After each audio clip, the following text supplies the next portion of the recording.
लगाना होगा। क्या? उस बाबा ने पीयूष की तरफ देखकर एक इशारा किया। पीयूष ने उसकी गर्दन दबोची और उसका सर पकड़कर पानी के नीचे डुबो दिया। लेकिन पीयूष बार बार उसका सर पानी में डुबोए जा रहा था। पीयूष नहीं!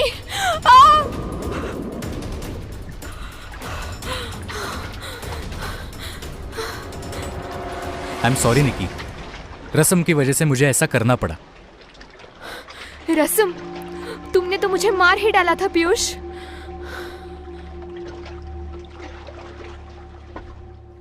निक्की ने देखा कि कुंड के पास एक बकरा बंधा था।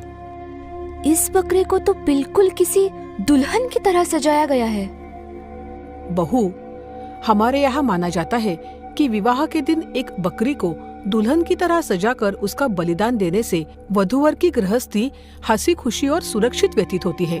उन पर किसी तरह का संकट भी नहीं आता। इसका मतलब इस बकरी की बलि दी जाएगी? हाँ बहू, और ये बलि तुम्हें ही देनी पड़ेगी। मुझसे ये नहीं होगा। मैं ऐसे किसी की हत्या नहीं कर सकती। कम ऑन निकी, तुम तो नॉन वेजिटेरियन हो। बलि तो तुम्हें देनी ही पड़ेगी। बिना बलि दिए ये शादी संपूर्ण नहीं मानी। और कोई चारा नहीं है निकी, तुम्हें ये करना ही होगा। घबराने की बात नहीं है निकी, तुम्हें बस छुरा उठाना है और एक झटके से बकरी की गर्दन पर चलाना है। एकदम आसान है। मुझे भी डर लगा था पहली बार, पर मैंने आंखें बंद कर छुरा नीचे कर दिया था। सबके बार बार कहने पर निक्की ने वो धारदार छुरा उठा लिया। हे भगवान, पता नहीं मुझसे हो भी पाएगा या नहीं। शाबाश निकी, आगे बढ़ो। निक्की ने बकरी को मारने के लिए छुरा उठाया। तभी उसकी नजर उस मासूम सी बकरी से टकराई और उसने झट से अपनी आंखें बंद कर ली। शादी की रस्म पूरी हुई है। अब से आप दोनों पति पत्नी हैं। अब आप दोनों अपने से बड़ों का आशीर्वाद लें। आज आप सही मायने में इस घर की बहू बनी हैं। आज से आपका नाम है निकिता पीयूष गहलोत। चलो निकिता और पीयूष, हवेली जाकर तुम दोनों को बड़े बुजुर्गों का भी आशीर्वाद लेना है। विवाह की सभी रस्में पूरी कर शादीशुदा जोड़ा वापस हवेली लौट आया था। निक्की पीयूष के परदादा और परदादी से आशीर्वाद लेने उनकी तरफ बढ़ी। तभी उसकी सास सुमित्रा जोर से चिल्ला पड़ी। रुक जाओ बहू, क्या हुआ मम्मी जी? इनके पैर छूने की जरूरत नहीं है। इनके पैरों के पास की धूल को छू लो। पर क्यों मम्मी जी? हम बहुत ज्यादा बुजुर्ग लोगों के शरीर को नहीं छूते। हम जानते हैं ये बातें तुमको अजीब लगेंगी, पर हम अपने रस्मों रिवाजों को लेकर बहुत सख्त हैं। तुम्हें भी इन नियमों का पालन करना होगा। जैसा आप कहे मम्मी जी। ये सब हमारे पूर्वजों की तस्वीरें हैं बहू। इन सब को प्रणाम कर इनका आशीर्वाद लो। सभी तस्वीरों में से एक औरत ऐसी थी जो निक्की के उम्र की ही मालूम पड़ रही थी। ये किनकी तस्वीर है? निक्की की बात सुनकर सबको सांप सूंघ गया। सबके चेहरे कर रहा था। वो बहुरानी, ये अंजलि दीदी है। थी। कितनी खूबसूरत है ये। लेकिन ये है कौन? पीयूष भैया की पहली पत्नी। 2 साल पहले उनका देहांत हो गया। क्या? इसका मतलब पीयूष की पहले भी शादी हुई थी। उसने मुझसे इतनी बड़ी बात छिपाई। रचना, निकिता को अपने कमरे में ले जाओ। बहुत थक गई होगी। जी रानी माँ।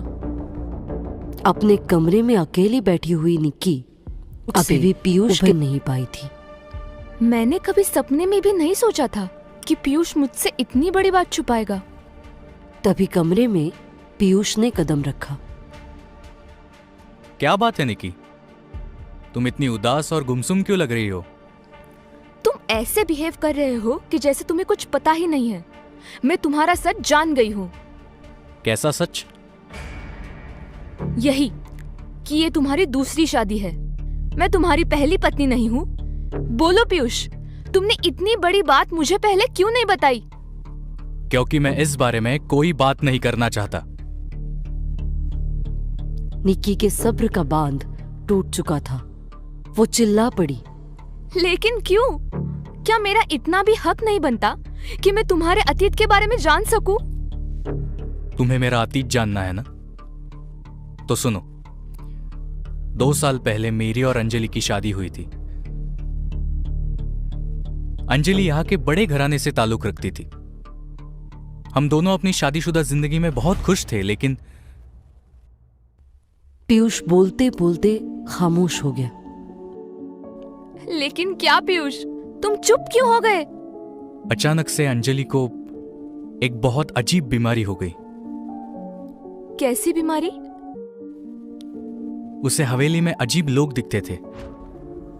2 साल पहले। पीयूष, वो लोग मुझे मार डालेंगे। क्या कह रही हो अंजलि? कौन लोग? वो देखो। वहां कोई नहीं है अंजलि, ये पागलपन बंद करो।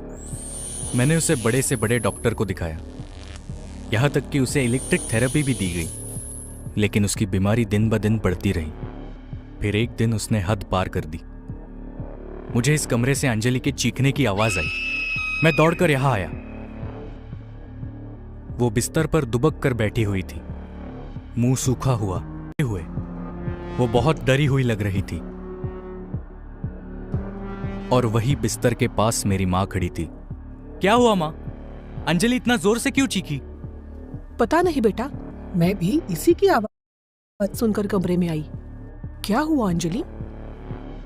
पीयूष, ये मुझे मार डालेगी, मुझे बचा लो। ये तुम क्या बोल रही हो अंजलि? बहू, मुझ पर ऐसा इल्जाम मत लगाओ। मैं तो केवल तुम्हारी देखभाल करना चाहती हूँ।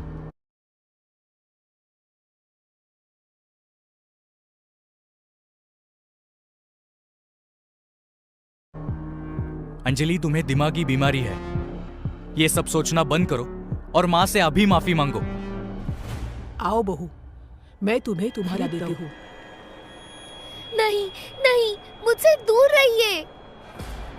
पीयूष, इन्होंने मेरी दवा में जहर मिला दिया है, जिसकी वजह से मैं पागल हो रही हूँ।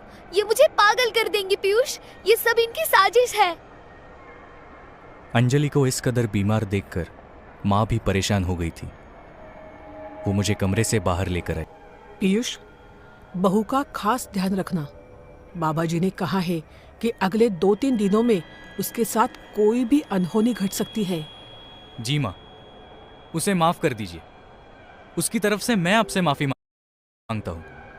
उसे नहीं पता वह क्या बोल रही है। तुम चिंता मत करो, सब कुछ ठीक हो जाएगा। जी मां। उसी रात जब मैं सो रहा था तो एक आहट से मेरी नींद खुली। अंजलि? अंजलि कमरे में नहीं थी। मैंने देखा कि कमरे का दरवाजा भी खुला हुआ है। इतनी रात को वो कहाँ गई होगी? आखिर क्या हुआ था अंजलि के साथ? उसकी मौत कोई हादसा थी या गहलोत परिवार की सोची समझी साजिश? जानने के लिए शैतानी रस्में का अगला भाग और तुरंत करे चैनल को सब्सक्राइब।